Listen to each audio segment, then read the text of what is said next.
안녕하세요. 미라클 영어의 제임스 초이입니다. 오늘 우리가 함께 살펴보려고 하는 거 영어 작문입니다. 오늘 영어 작문의 학습 주제는 바로 문단입니다.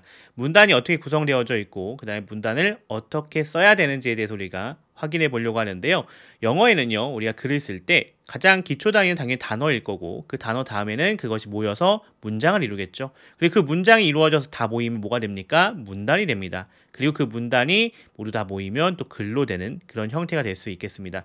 그래서 우리가 생각해 보면 단어 하나를 가지고서는 어떠한 의견을 제시하기가 좀 어렵습니다. 문장이 된다고 해도 어떠한 소소한 얘기, 아주 심플한 간단한 이야기만 가능하지 내가 하고 싶은 이야기를 정확하게 전달할 수는 없죠. 그래서 내가 정확하게 의견을 전달하기 위해서 가장 최소단이라고 할 수 있는 것은 문단이라고 할 수가 있습니다. 바로 오늘 그 문단에 대해서 함께 살펴보려고 하는 겁니다. 자, 그러면 시작해 보겠습니다. 자, 그러면 문단은 도대체 어떻게 구성되어져 있을까요?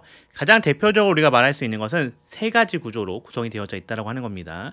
자, 첫 번째 구성은 어떤 거예요? 가장 맨 앞에 위치하는 경우죠. 어떤 거죠? 바로 주제문이 되겠습니다. topic sentence라고 할 수가 있겠는데요. 자, 잘 생각해 보세요. 지금 우리가 글쓰기 하고 있는 것은 어떠한 나의 의견을 제시해 주려고 하는 거잖아요. 또는 어떤 것에 대한 설명을 할 수도 있겠고요.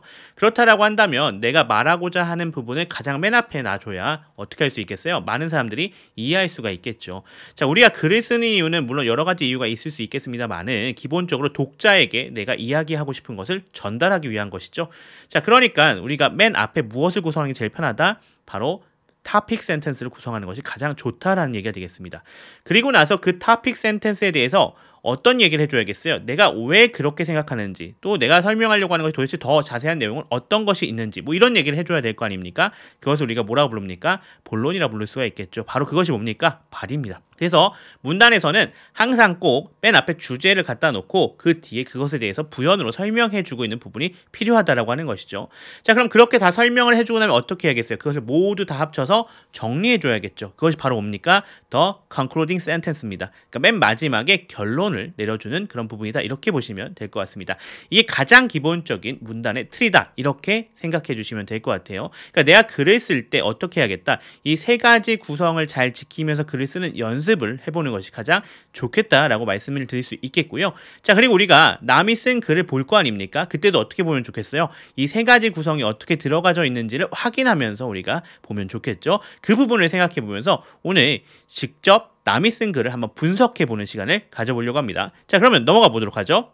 자, 이번에는 어떤 한 글을 우리가 한번 살펴보려고 하는데요. 이 글의 구성이 어떻게 됐는지를 생각해 봐야 되겠죠.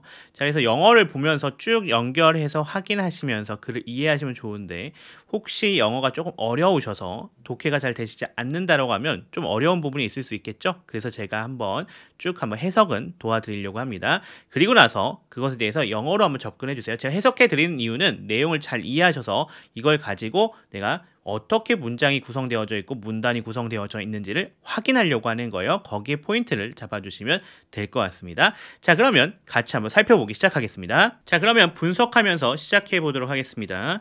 The best place to relax. 자, 이 사람이 쓰려고 하는 제목에다가 뭘 넣어놨어요? 뭘 쓸 것인지에 대한 소재를 알려주고 있죠. 우리 제목은 그래서 중요한 거죠. 우리가 글을 쓸 때 꼭 빠지지 말아야 될 게 제목이다 라고 하는 건 잘 알고 계실 거예요. 자, 그럼 들어가 보겠습니다. My back porch is my favorite place to relax. 이렇게 되어져 있습니다. My back porch, 여기가 주어가 되겠죠. 그러면서 is my favorite place라 연결되고 있으니까 is가 동사, my favorite place가 보호가 되는 구성으로 되어져 있습니다. to relax는 뒤에서 지금 이렇게 place를 꾸며주고 있는 투부정사의 형용사적 용법으로 쓰여져 있는 거 우리가 확인할 수가 있겠습니다. 이렇게가 우선 한 문장이에요. 자, 해석해 본다라고 하면은 My back porch is my favorite place to relax. 나의 뒷마당은요, to relax, 휴식을 취할 수 있는 나의 가장 좋아하는 장소입니다. 이렇게 해석이 되는 부분이 되겠습니다. First, it has lots of comfortable chairs with soft pillows. 이렇게 되어져 있네요. 자, 우선 하고 시작하고 있는 부분 이렇게 잡아주시고요. 자, 여기 주어가 되겠죠? 그러면서 has가 동사가 되겠고요. Lots of comfortable chairs 되어져 있는 여기가 목조가 되겠습니다. 그 그리고 with soft pillows라 되어져 있는 게 이 chairs를 또 뒤에서 꾸며주고 있는 그런 전치사구가 되겠습니다. 해석해보면은 그것은 하고 시작하고 있는데 그것이 뭐예요? 바로 my back porch가 되겠죠. 그래서 나의 뒷마당은요 편안한 의자들이 많습니다 라고 얘기해주고 있는데 자, 그 의자들이 어떻게 구성되어져 있죠? with soft pillows. 바로 자, 의자에 뭐가 있다? 바로 편안한, 소프트니까 부드러운, 또 편안한, 뭐 어떻게 해석하셔도 괜찮겠죠? 그러한 뭐가 있어요? 베개가 있다. 아마도 그 의자들 중에서 여기 목에다가 베개 놓는 경우 있잖아요. 그걸 아마 얘기해 주는 것이 아닐까라는 생각이 들어요. 자, 그 다음 문장입니다. I feel so good when I sit in them. 이렇게 되어져 있습니다. I가 주어예요. feel이 동사가 될 거고 그러면서 so good 되어져 있죠. so라고 하는 게 부사, good이 보어입니다. 그리고 when이 접속사죠. 뭐뭐 할 때 I 주어, sit 동사가 되겠고요. in them 이렇게 부사 처리해 주시면 되겠습니다. 해석해 본다라고 하면 I feel so good. 나는 정말 좋다고 느낀다라고 합니다. 언제요? When I sit in them. 내가 그것에 앉을 때요. 이렇게 우리가 확인할 수가 있겠습니다. My back porch is also very peaceful. 자, my back porch 여기가 주어죠. 그러면서 is가 동사가 될 거고요. also 부사, very도 부사입니다. 그리고 peaceful이라 되어져 있는 여기가 뭐가 되겠다? 보어가 되겠다. 자, 해석해 본다고 하면 내 뒷마당은요 또한 어떻다라고 합니까? very peaceful, 매우 평화롭다. 이렇게 얘기를 해주고 있는 거 우리가 확인할 수가 있겠습니다. I can sit and think there. I가 주어가 되겠고요. can sit 동사가 되겠죠. and 접속사입니다. think 동사가 되겠습니다. there 부사 처리가 되시면 될 것 같습니다. 나는요 can sit 앉을 수 있습니다. 그리고 can 연결되는 거예요. 그러니까 can think가 되겠죠. can think there 거기서 생각할 수가 있습니다. 그래서 거기 앉아서 생각하고 시간을 보낼 수 있다라는 얘기를 해주고 있는 거가 되겠죠. I can even read a great book and nobody bothers me 이렇게 되어져 있습니다. I가 주어입니다. can 어디까지? read까지 전체 동사가 되겠고요. 이분은 이렇게 부사예요. A great book이라 되어져 있는 여기가 목적어 and 접속사입니다. 그리고 nobody 주어가 되겠죠. bothers 여기가 동사예요. 그리고 me가 목적어가 되겠습니다. 자, 해석해 보면은 나는 심지어 훌륭한 책을 볼 수 있습니다. 이렇게 해석을 할 수 있겠고요. 그리고 아무도 나를 어떻게 할 수 없다? 방해할 수가 없습니다. 이런 얘기가 되는 부분이 되겠네요. 그래서 평화롭고 그리고 조용하고 지금 아무도 나를 간섭할 수 없고 그러니까 그 자리가 어떻다? 매우 좋은 자리다라는 얘기를 계속해서 설명해주고 있는 거 우리가 볼 수가 있겠네요. 자, 이어서 가보도록 하겠습니다. Finally, in the evening, I can sit on my porch and watch the sunset. Finally로 시작하고 있어요. 그러니까 여기가 이렇게 부사 처리해 주시면 되겠고 자, in the evening 부사, I 주어, can sit 동사가 되겠죠. on my porch and 접속사입니다. watch 동사가 되겠습니다. the sunset 여기가 목적어예요. 자, 그렇다라고 하면 우리가 끊어서 해석해보면 finally 마지막으로요. in the evening 저녁에는요. I can sit on my porch 뒷마당에 앉아서요. watch the sunset 석양을 볼 수 있습니다. 이렇게 얘기해주고 있네요. 제가 정말 원하는 삶이에요. 제가 좋아하는 것이 뒷마당에 앉아서 석양 보고 이렇게 자연을 느끼고 이런 거 매우 좋아하잖아요. 저도 마찬가지고 많은 사람들이 좋아하는데 이 저자도 그렇다라고 얘기해주고 있네요. Watching the beautiful colors always calms me. 자, watching부터 시작해서 어디까지? colors까지가 전체 동명사 주어입니다. always 빈도부사가 되겠고요. calms 동사가 되겠네요. me가 목조가 되겠습니다. 자, watching the beautiful colors. 아름다운 색깔들을 watching 보는 것은요. always calms me. 항상 나를 calms 차분하게 만듭니다. 진정시킵니다. 이런 얘기가 되겠죠. 또 편안하게 만듭니다. 뭐 이런 얘기가 되는 거가 되겠습니다. I can relax in many places, but my back porch is the best. I가 주어가 되겠죠. can relax 여기가 동사네요. in many places 부사, but 접속사입니다. my back porch 여기가 주어가 되겠죠. is 동사, the best 여기가 보어가 되겠습니다. 자, 나는요 많은 장소에서 휴식을 취할 수 있다라고 합니다. 하지만 내 뒷마당이 가장 최고입니다. 이렇게 얘기해주고 있는 그런 문장이 될 것 같습니다. 자, 전체적으로 이해 다 되셨죠? 자, 그러면 제가 여러분들이 이해하기 편하게 하기 위해서 해석을 해드린 거고요. 이제 뭐 해야겠습니까? 이걸 가지고 문단으로 어떻게 구성되었었는지를 확인해보는 작업을 해봐야겠습니다. 자, 그러면 그렇게 한번 들어가 보도록 하겠습니다. 자, 그러면 우리가 무엇을 위해서 이 글을 본 거죠? 바로 문단을 어떻게 구성하는지를 우리가 확인하기 위해서 본 거였죠. 자, 그러니까 우리가 뭐 해야겠어요? 내가 글 쓸 거를 생각하면서 얘네를 분석을 좀 해봐야겠어요. 어떻게 구성이 되어 있는 거고 얘가 무엇을 위해서 이렇게 저자가 구성을 했는지 이것을 우리가 잘 살펴봐야 되는 거예요. 그래야 뭐 할 거니까 우리가 실제로 글을 쓸 거니까요. 그 부분에 초점을 맞춰주시면 될 것 같습니다. 자, 보시면 지금 화면에 제가 질문을 올려놨어요. 자, 요 두 가지 질문 먼저 생각해 보시면 좋을 것 같은데, 자, 우선 첫 번째 질문과 두 번째 질문이 있습니다. 얘를 보시고 우리가 앞에서 다뤘던 내용이에요. 그 글의 구성을 가지고 답을 한번 달아봐 주시면 좋을 것 같아요. 1번과 2번입니다. 자, 앞에 잠깐 갔다 오셔도 상관없어요. 자, 그러니까 요 질문에 대해서 답을 한번 확인해 보시고 저와 함께 또 계속 이야기해 봅시다. 자, 그럼 첫 번째 질문부터 우리가 확인해 볼까요? How many sentences are in this paragraph? 자, 이 글이 몇 개의 문장으로 구성되어져 있는지 물어보는 거죠. 이거 왜 물어보는 거냐면 우리가 문단을 쓸 때, 문단으로 만들어낼 때 몇 개의 문장 정도를 사용하면 좋을까라고 하는 것을 물어보기 위해서, 확인해 보기 위해서 이걸 물어보고 있습니다. 자, 세보니까 몇 개예요? 답이 9개죠. 자, 9개로 구성이 되어져 있다라고 하는 걸 우리가 확인할 수가 있는데 이 9개의 경우는 일반적인 경우입니다. 어떻게 생각하시면 되냐면 10문장 내외로 구성을 하시면 한 개의 문단이 구성이 될 수 있다라고 보실 수 있는 거예요. 그러니까 여기서 9개의 문장으로 구성한 문단 당연히 충분히 가능한 얘기가 되는 거죠. 그래서 나도 글을 쓸 때 어떻게 해야겠다? 한 10개 내외로 문장을 구성하시면 걔가 문단이 될 수 있겠구나 라고 생각을 해주시면 될 것 같아요. 자, 두 번째 질문도 가봅시다. What is the main topic of this paragraph? 이 글의 주제는 무엇이었냐? 이렇게 물어보고 있습니다. 자, A와 B와 C로 구성이 되어 있어요. A 보시면 The writer likes watching the sunset. B는 The writer likes to read a book in a quiet place. C. The writer likes to relax on her back porch. 여러분, 주제는 뭐죠? 주제라고 하는 거는 하나의 소소한 이야기들을 얘기하는 게 아니에요. 그러니까 A, B, C가 글에 모두 다 나왔습니다. 하지만 주제는요, 이것을 모두 다 포괄적으로 얘기해 줄 수 있는 것을 가리키는 거겠죠. 그러니까 당연히 주제는 어떤 것이 돼야겠다? 좀 가장 포괄적인 개념이 들어가져 있는 거. 자, 단순하게 석양 보는 거 좋아하는 거, 또 조용한 장소에서 책을 읽는 거 좋아하는 거, 맞는 얘기지만 걔가 모든 것을 다 얘기하는 것은 아니었잖아요. 이 글에서 얘기하고 싶었던 건 바로 뭐다? 바로 뒷마당에서 내가 쉬는 것을 좋아한다는 얘기가 나와야겠죠. 그러니까 그것이 어떤 거예요?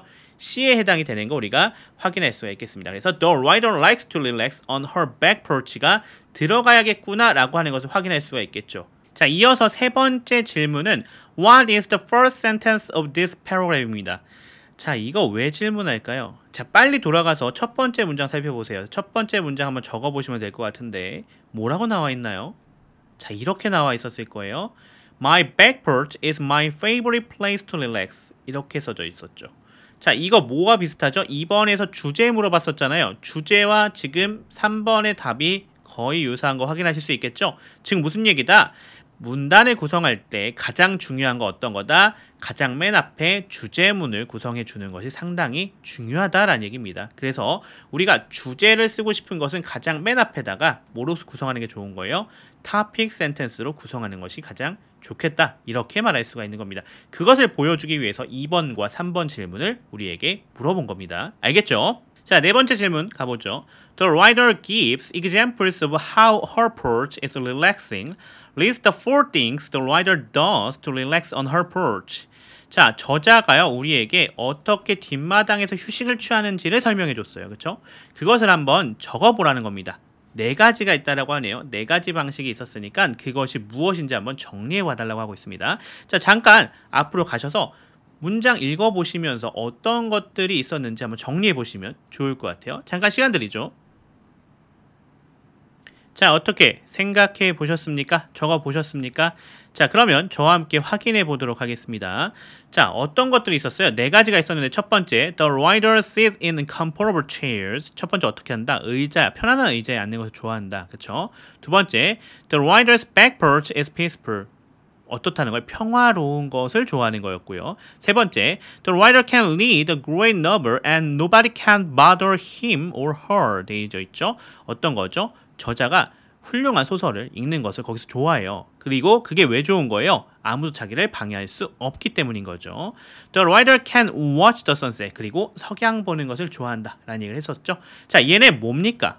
바로 얘네가 body입니다. 뭐 해주고 있죠? 맨 앞에 뭐 얘기했어요? topic sentence에서 내가 뒷마당 좋아합니다 라는 얘기를 했잖아요. 그럼 이제 그 뒷마당을 좋아한다는 얘기 뒤에 뭘 연결해 줘야겠어요? 당연히 그것이 왜 좋은지에 대한 설명을 해줘야 되는 겁니다. 그것이 바로 뭐다? 바로 부연이다. 즉 발이다. 이렇게 얘기해주고 있는 부분이 되겠습니다. 이해되시겠죠? 그래서 내가 글을 쓸 때 어떻게 해야겠다?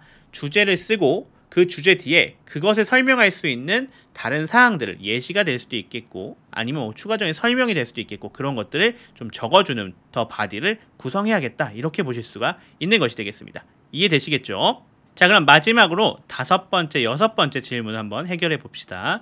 Read the paragraph again, find at least 2 adjectives and write them below. 자, 형용사를 적어도 2개 정도 찾아서 한번 적어봐 달라고 하는 거고요. Read the topic sentence and the concluding sentence of the paragraph. Write down the ideas that these two sentences have in common. 자, topic sentence와 concluding sentence를 한번 읽어보세요. 그리고 나서 걔네가 공통적으로 얘기하는 것이 무엇이 있는지를 한번 밑에다 적어주시면 될 것 같습니다. 이번에도 잠깐 강의 영상 멈춰주시고 요거 정리하신 다음에 저와 함께 확인해 보시면 좋을 것 같습니다. 자, 확인해 보셨죠? 자, 강의 영상 꼭 멈춰서 다 확인하신 다음에 해보시면 좋을 것 같아요. 자, 5번입니다. 글을 다시 읽으면서 형용사를 찾아라. 왜 그랬을까요? 형용사라고 하는 것이 무엇을 역할해주고 있죠? 뭔가를 꾸며주는 역할입니다. 그러니까 당연히 내가 본론에서 글을 구성할 때 무엇을 써주면 좋다는 소리예요? 형용사를 활용해주면 좋다는 얘기가 되겠습니다. 내가 이야기하고 싶은 부분이 어떠한 토픽이 있었을 거 아닙니까? 대부분 명사일 거예요. 그 명사에 대해서 어떻게 형용사로 꾸며주면서 글을 구성하면 조금 더 편하게 구성할 수 있다. 이런 얘기를 해주고 싶어서 이 5번을 넣어놓은 겁니다. 자, 그래서 우리가 찾아볼 수 있었던 거 어떤 거였어요? comfortable이랑 peaceful이었죠. 그래서 편안하고 그리고 또 어떤 거 평화로운 그것이 바로 뭘 설명해줘요? 백프로치에 대한 설명을 해주고 있는 거잖아요. 그렇죠? 그런 것을 우리가 확인할 수가 있을 것 같습니다. 자, 6번째 주제문과 결론 문장 topic sentence와 concluding sentence를 보셨죠? 어떻습니까? 두 개의 공통점 찾아내셨나요? 자, 공통점이 분명히 있습니다. 어떤 게 있었죠? 여기서 보니까 The writer's best and favorite place to relax is his or her back porch. 바로 뭐다? 뒷마당이 그 사람이 가장 좋아하는 편안한 휴식을 취할 수 있는 장소다. 이런 얘기 해주는 부분이었잖아요. 즉 우리가 여기서 확인할 수 있는 건 뭡니까? 아, 주제문과 그 다음에 결론 문장에서는 뭐가 있어야 된다? 공통점이 있어야 되는데 그게 어떤 공통점? 주제가 들어가져 있어야 된다라고 하는 공통점이죠. 이해하실 수 있겠죠? 그래서 맨 앞에 topic sentence에서 주제를 언급해주고 그리고 the body에서 그것을 모두 다 부연 설명해주고 그리고 맨 마지막에 총 정리하면서 the concluding sentence에서 그것을 정리해주니까 뭐가 또 등장해요? 주제가 다시 한번 재언급되는 그런 구성이 돼야 가장 올바른 구성이다. 이렇게 볼 수가 있는 것 같습니다. 이해되시겠죠? 그렇게 내가 글을 쓰면 되는 거예요. 자, 오늘은 이렇게 우리가 예제 문단을 한번 확인해 봤어요. 그렇죠? 글을 어떻게 구성해야 되는지, topic, 그 다음에 body, concluding이 어떻게 구성되어져 있는지를 우리가 다 확인해 봤습니다. 자, 그럼 이제 뭐 해야겠어요? 이렇게 실제로 봤으니까 당연히 나의 글을 한번 써봐야겠죠? 오늘 주제 아래와 같습니다. Write about a gadget that you have. What kind of gadget is it? What does it do? Why is it helpful? 요 주제를 가지고 어떻게 주시면 되겠다? 네, 9문장 썼는데 9문장 딱 맞춰 쓰실 필요 없어요. 10문장 내외로 구성하시면 된다고 했어요. 10문장 내외에 문단 구성해 주시면 되겠고요. 꼭 지켜주셔야 될 거 뭐죠? 3단 구성, 그렇죠? Topic sentence, the body, 그 다음에 마지막으로 the concluding sentence까지 이렇게 구성해서 글을 한번 적어주시면 될 것 같습니다. 자, 그러면 오늘 수업은 여기까지 하도록 하겠고요. 꼭 복습해 주시고 요거 과제 드린 거 꼭 해주셔야 되겠습니다. 알겠죠? 잊지 마시고요. 자, 지금까지 미라클 영어의 제임스 초이였습니다. 감사합니다.